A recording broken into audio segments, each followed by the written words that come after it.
Hello, everyone. This is Jacob Slater from the Albums Only podcast, bringing you a little different bit of content here on the show. Now, we are named the Albums Only podcast. That is our Christian name. We listen to albums fully as a whole complex piece, and we don't really expect. We hope that you listeners will listen to these albums as well. But I'm sure in this high-tech modern world of ours, there are people who say, well, I don't really have the time to listen to a whole album. Every breath I take, every beat of my heart brings me closer to ultimate and inevitable oblivion. I don't know if I have the time to listen to these albums. Well, we've helped you along on this. We have created what we like to call the Albums Only podcast playlist. This is a little thing we decided to do after every certain run of albums, every 10 albums or so. We're going to do a little playlist composing of the tracks that we really liked off of each album. And you can, you guys at home can construct it for yourselves, or you can construct your very own little playlist of the albums we've got. It's very much an interactive thing that we'd like to do. And, it's also a very good creative outlet, I think. We here at the Albums Only podcast often talk about how albums are constructed onto certain themes, and they ebb and flow from song to song in such a way. And I think we've attempted to do similar things with songs from completely different albums that have nothing to do with each other. And we think we've done a pretty good job. So maybe you guys can do better out there. Maybe you guys can say, hey, that was pretty good. Jacob Slater of Albums Only podcast. You did a very good job. But we'll get right into it, starting off with our first track from David Bowie's Black Star, released in 2016, an album that was very dear to me and Alan's heart. We started to start off the playlist with Lazarus, which was a very good song. Black Star is an album that is at once amazing and hard to get into in a lot of ways. It doesn't sound much like anything that Bowie did before. It doesn't really sound like anything that anybody else was doing in 2016 at the time. Yeah, Lazarus, very good song. Incorporates stuff like saxophones. Gets a really jazzy feel. You got some indie rock going on there, a little bit of Strokes maybe. Sexy song, I guess. And Lazarus fades out into the second track on our playlist, Bitches Brew, off of Miles Davis's album, Bitches Brew, released in 1970. Some people might call me a madman putting the second track on a playlist that is 26 minutes long. I say nay. I say this is a direction we have to take if we are to move forward as a country. And Bitches Brew is an amazing song, discordant, very much like fireworks erupting in space at some points, which goes in well with the darkness that Lazarus ends up on. Very good song. Bitches Brew kind of fades out into When You Were Mine by Prince off of the album Dirty Mind, a very popular album. B&B's loved it. And going by our listening numbers, it's a very popular album with the fans as well. When You Were Mine, a song where Prince takes the power pop and bubblegum pop of yesteryear and reworks it, gives it a nice little 80s sheen, as this was 1980 when it was released. I love this song. I've loved it for years. It's one of the Prince songs I always go back to. It's Prince. You can't say anything else about it. When You Were Mine leads off into The Nightingale, a song by Julie Cruz off of the soundtrack from Twin Peaks, released in 1990. The first of several songs by Julie Cruz on the soundtrack. A song that, through a dream pop lens, captures that feeling of old school rock and roll. It is very much a rock and roll song in dreamy, surreal tones, which not only goes great with the surreal tones of Twin Peaks, but also goes really well with capturing a bit of that old school pop that was first brought about with When You Were Mine. We move on to So Long Marianne by Leonard Cohen off of his almost self-titled debut album, Songs from Leonard Cohen, released in 1967. It's a song that a lot of people who aren't really familiar with Leonard Cohen know.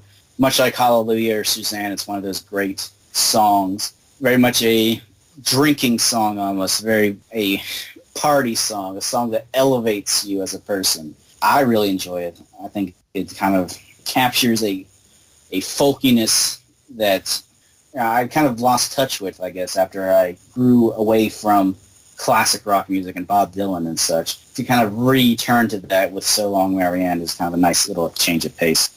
But after that big, explosive folk rock beer garden song, I guess you could say, maybe, with So Long Marianne, we bring it back and we tone it down with the Goldberg Variations BWV 988. And that's, as I mentioned in that episode, it refers to the catalog.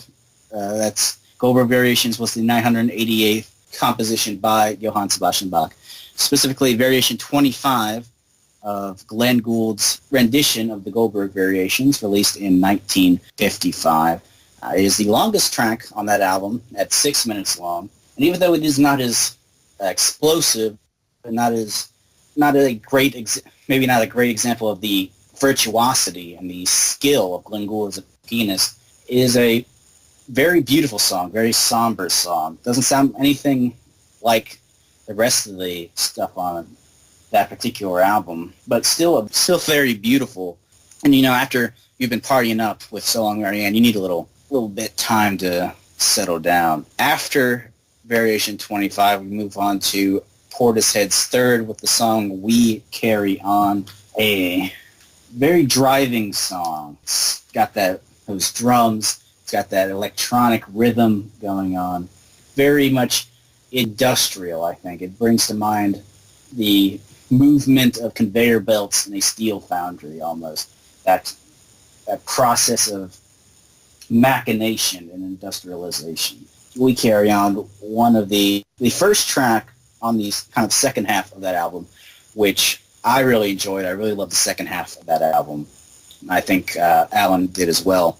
It's a really great song, really kind of reminds you that Portishead was a kind of electronic band, which you didn't really see all that much in Portishead's third up until that point. There was a bit of it, but We Carry On is like the first moment where I was like, oh yeah, this is like a trip-hop band. Like third, very much a departure for that group, so very interesting. From We Carry On, we go a little bit left field. We get Here Today by the Beach Boys off of their amazing album, Pet Sounds. Can't really disagree with Pet Sounds. Here Today might be a song that you don't really consider when you're considering Pet Sounds as a kind of cultural landmark. A lot of people move to God Only Knows, which is an amazing pop song. They might move into Wouldn't It Be Nice. But Here Today, I personally really enjoy. It's a song that's sung by Mike Love.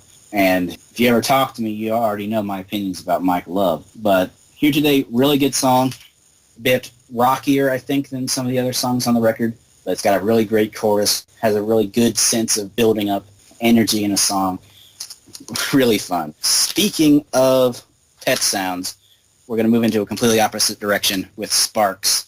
Come On to My House, the song specifically Falling in Love with Myself Again. When we did the episode, Beeves mentioned that he didn't really think this song was as good. Considering this was an album full of great songs, saying it's not as good as a great song, it's not a huge detraction.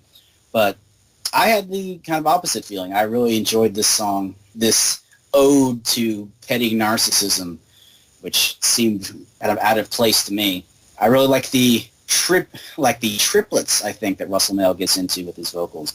The falling triplets, as I might say, which brings some bad imagery into your head. But a very good song. I really like the way it devolves into the nightmarish circus folk stomp thing. I think more songs should devolve into circus nightmares. And you'd think that this was the end, the way it fades out. If you were at a concert or something, you'd think, oh, they're over, and I've got to go home, drive 5 hours back to Ohio. But no, they come back. The band comes back for an encore with The Passenger off of episode 10, Susie and the Banshees Through the Looking Glass, the first album off of our #Rehab tour thing that we're doing. The Passenger, cover of Iggy Pop, obviously, but a song that, it doesn't reinvent the song so much, but it does take the foundations of that song and elevates it and adds things that improve that foundation. And I'm talking about those horns. Now, I love horns. You bring horns into any song, I'm likely to enjoy it. That's probably why I've listened to The Heat Is On by Glenn Frey about 15 times, is those horns. Susie and the Banshees adding horns to The Passenger, takes a 10 song and turns it up to 12. Very amazing. And I think a really good way to leave you wanting more. We're going to be doing a lot of episodes. We're going to be bringing you a lot of great albums. So I hope you'll be wanting more after this playlist is over. But we'll be back after another 10 episodes are done and give you another playlist. But hopefully this will kind of whet your appetite, maybe gives you a little something to do, maybe inspires you to check out an album that we weren't able to convince you to listen to the first time. See you later.